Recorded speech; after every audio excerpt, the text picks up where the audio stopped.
Les antalgiques.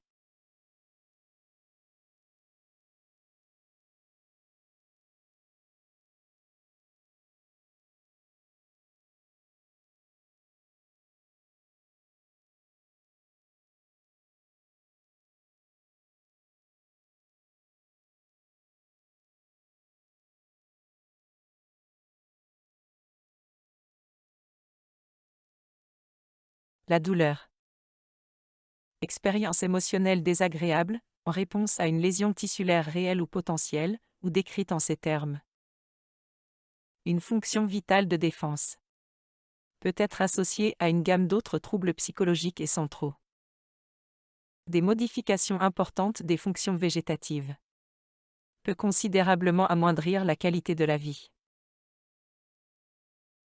La douleur déclenchée par les terminaisons nerveuses périphériques appelées nocicepteurs lors de divers traumatismes, brûlures, piqûres, jusqu'au cortex cérébral, où elle est analysée. Contrôle des messages douloureux. La voie inhibitrice. Inhibition de la transmission du message de la douleur voie sérotoninergique et adrénergique descendante. Peptides opioïdes endogènes. La voie activatrice. Augmentation de la transmission du message de la douleur. Neuropeptides, substance P.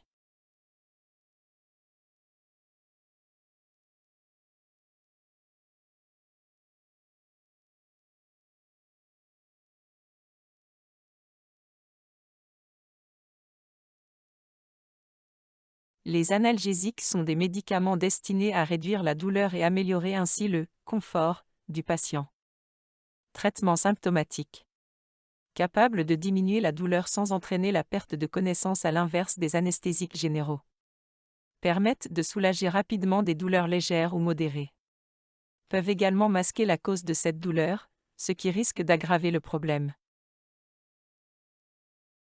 Classification. On distingue les antalgiques centraux, les analgésiques, la plupart sont opioïdes car ce sont des dérivés des alcaloïdes de l'opium, naturels ou synthétiques. Les antalgiques périphériques dont le paracétamol, les AINS et l'aspirine. Adjuvants ou coanalgésiques. Plusieurs familles pharmacologiques peuvent être utilisées comme adjuvants au pouvoir limité. Les antidépresseurs tricycliques. Les AINS. Les glucocorticoïdes. Les tranquillisants et les neuroleptiques et les benzodiazépines. Les antispasmodiques musculotropes. Classification selon l'OMS.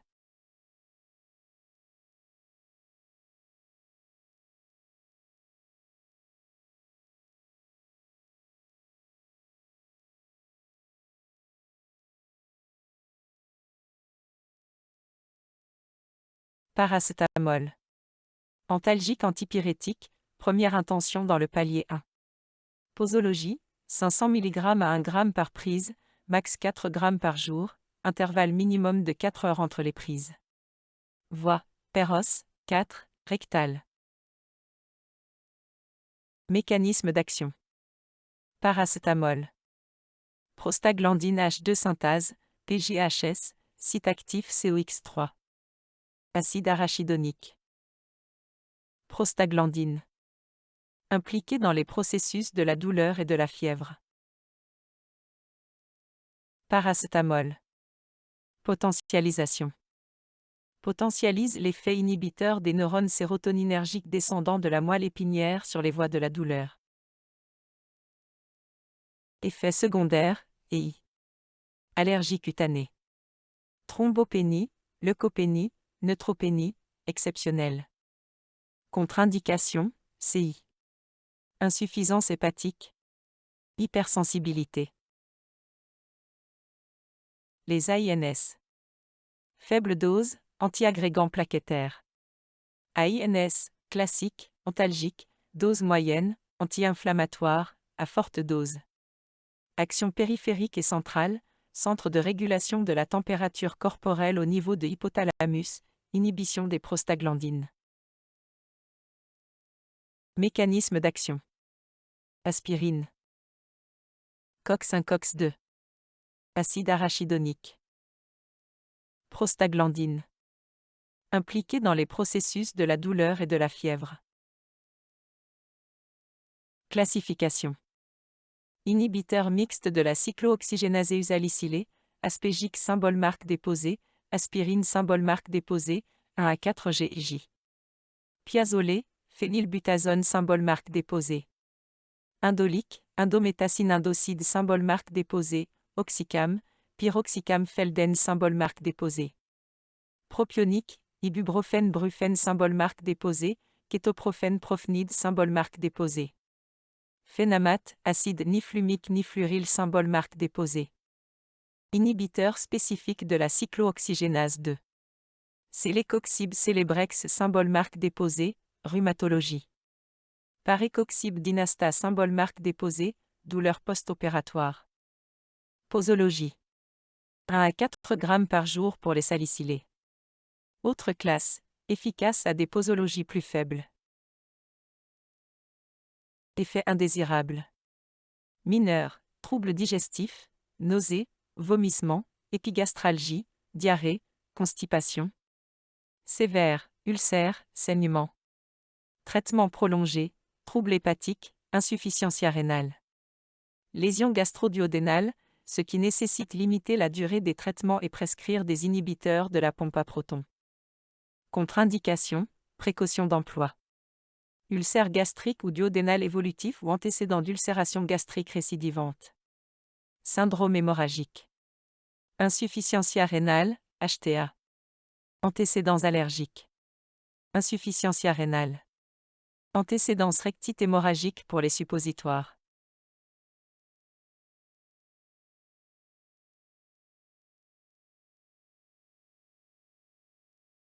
Mécanisme d'action et effet pharmacologique des opiacés. Antalgiques. Agissent.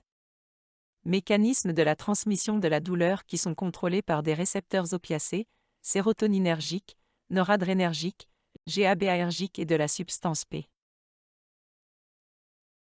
Les récepteurs opioïdes. La morphine et les opiacés agissent sur des récepteurs spécifiques dont 3 sont classiques, clonés et séquencés, les récepteurs M, mu, D, delta et K, kappa. Pour chacun de ces 3 types de récepteurs, il a été démontré l'existence de plusieurs sous-types. D'autres récepteurs existent quoique moins bien caractérisés, E, epsilon, L, lambda. Effet pharmacologique des opiacés autres que l'analgésie. Effet de somnolence. Effet dépresseur respiratoire central. Effet antitussif. Hypotension. Bradycardie. Effet périphérique. Effet antidiarrhéique. Effet spasmogène. Les différentes classes des ligands des récepteurs opiacés. Action agoniste. Les agonistes purs comme la morphine vont directement sur les récepteurs opioïdes et reproduisent tous les effets de la morphine. En augmentant les doses, on peut atteindre un effet maximal. Action agoniste ou antagoniste ou agoniste partiel, ils ont une efficacité limitée car ils ont un effet plafond même si l'on augmente les doses. Ils ne reproduisent pas tous les effets de la morphine et s'ils prennent la place d'un agoniste pur, ils en réduisent l'effet. Action antagoniste, la naloxone, il se fixe sur un des récepteurs opioïdes mais ne l'active pas et empêche les agonistes d'agir. C'est donc l'antidote de la morphine en cas d'intoxication. Codéine. Noyau de base égal phényl-4-piperidine. Ou méthylmorphine, analgésique central d'activité plus modeste que la morphine mais présentant moins d'effets dépresseurs respiratoires ou toxicomagènes. Agoniste pur de la morphine avec une puissance d'ordre 1 sur 10. En association avec le paracétamol pour renforcer l'activité antalgique, synergie d'action. La codéine possède une action antitussive, néocodion. Effet secondaire. La codéine est faiblement dépresseur respiratoire. Elle n'est pas toxicomanogène aux doses thérapeutiques mais son usage peut être détourné par les toxicomanes. La codéine est souvent responsable de troubles digestifs, constipation, nausées et vomissements, et de troubles neurosensoriels, somnolence, vertige, céphalée. Contre-indication. Association la codéine à un opioïde fort. Allergie à la codéine. L'asthme. l'insuffisance respiratoire ou hépatique. Tramadol. Analgésique morphinique mineur à action centrale. Action sur les récepteurs opioïdes de type mu. Effet monoaminergique central dû à une inhibition du recaptage de la noradrénaline et de la sérotonine. Ces mécanismes sont impliqués dans le contrôle de la transmission nociceptive centrale. Les effets indésirables les plus fréquents sont les nausées et les vomissements, la somnolence, les céphalées et les vertiges, la sécheresse buccale. Contre-indications. Associé aux opioïdes forts, IMAO, alcool. Insuffisance hépatique sévère.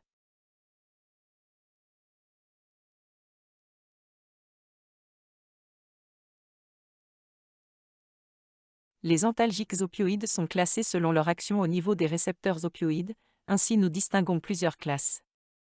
Action agoniste pure, la morphine. Action agoniste ou agoniste partielle, buprénorphine. Action antagoniste, le naloxone.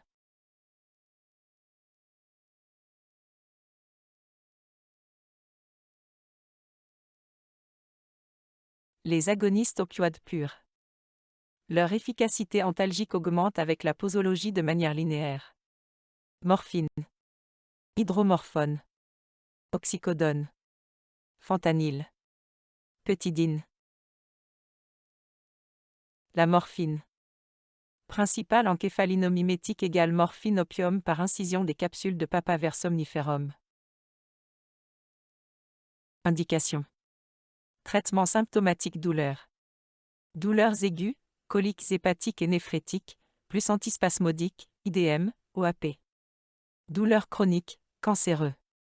Douleurs per et post-O. Traitement toxicomanie, méthadone, buprénorphine.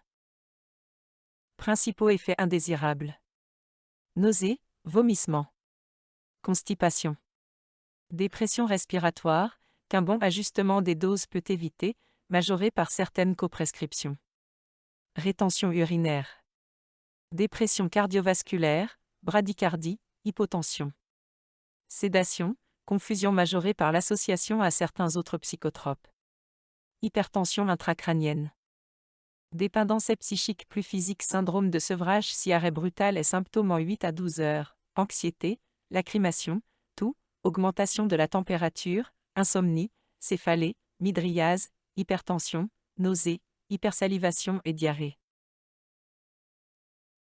Fentanyl. Antalgique 300 fois plus puissant que le morphine. Action immédiate, de courte durée, anesthésio. Cholinomimétique. Disponible en patch. Autres dérivés, sufentanil, alfentanil, rémifentanil.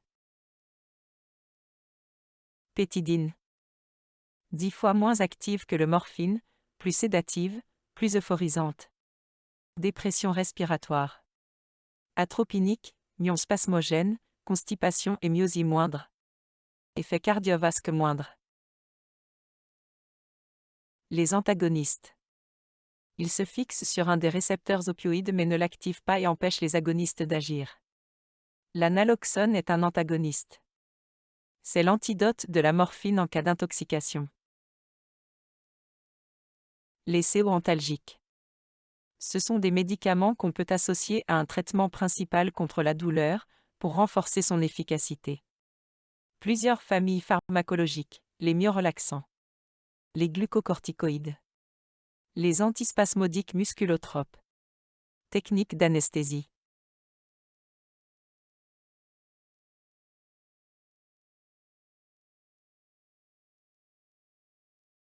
Antalgique non opiacé, palier 1. On préférera le paracétamol, quel que soit le terme de la grossesse. L'aspirine peut être utilisée ponctuellement pendant les 5 premiers mois de grossesse, 24 semaines d'aménorrhée. L'aspirine supérieure ou égale à 500 mg par jour est formellement contre-indiquée jusqu'à l'accouchement. Tous les AINS sont formellement contre-indiqués à partir du 5e mois de grossesse. Avant le 5e mois, 24 semaines, on les évitera si possible, même en traitement ponctuel. Antalgiques opioïdes faibles, palier 2, on préférera la codéine, quel que soit le terme de la grossesse. En cas d'inefficacité de cette option, on pourra avoir recours au tramadol quel que soit le terme de la grossesse. Antalgiques opioïdes forts, palier 3, on préférera la morphine, quel que soit le terme de la grossesse.